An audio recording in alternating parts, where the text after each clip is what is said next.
జగన్మోహన్ రెడ్డి గారు ఓడిపోయాకనే పులివెందులేరు అప్పుడు కూడా ఇదే తోపులాట జరిగింది. అప్పుడు కూడా అద్దాలు పగిలాయి. ఇప్పుడు తోపులాట తగిలింది. ఇప్పుడు కూడా అద్దం పగిలింది. నిజంగా తోపులాటల ద్వారా అద్దం పగులుతుందా లేకపోతే ఎవరన్నా వచ్చి కావాలని పగలగొడుతున్నారా అనేది ఇంక దేవుడికి తెలుసు. అదంతా ఓకే. గతంలో ఎవరు రాలేదని జగన్ బాగా సీరియస్ అయితే ప్రజలను తీసుకొచ్చి పెట్టారనుకోండి, తోపులాట జరిగిందా? డబ్బులకు వచ్చిన వాళ్ళు తోపులాట చేస్తారా లేదా పక్కన నిలబడతారా? మరి సమస్యలు ఉండబట్టే వచ్చారట. జగన్ గారిని చూడటానికి కాదు, జగన్ గారికి క్రేజ్ లేదేమి లేదు, వాళ్ళకి బాగా సమస్యలు ఎక్కువైపోయినాయి, జగన్ అంతు చూద్దామని వచ్చారు. అది ఫైనల్గా వీళ్ళ వర్షన్ అది చెప్పబోతున్నారు. జగన్ అంతు చూడాలి, ఎలాగైనా సరే మాకు ఇన్ని కష్టాలు తెచ్చిపెడతాడా అని జగన్ అంతు తేలుద్దామని వచ్చారనమాట వీళ్ళంతా. అది వీళ్ళ వర్షన్లో.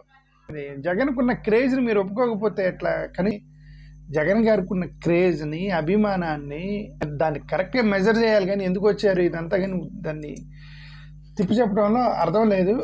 సమస్యలు ఉన్న వాళ్ళైతే తెలుగుదేశం వాళ్ళు కూడా రావాలి కదా. ఆయన ఎమ్మెల్యే, ఆ నియోజకవర్గం మొత్తానికి ఎమ్మెల్యే కదా, సిట్టింగ్ ఎమ్మెల్యే కదా, తెలుగుదేశం వాళ్ళు లేరు కదా అక్కడ. మొత్తం వైఎస్ఆర్సీపీలో తోపులాట జరుగుతుందని అర్థం. Thank you.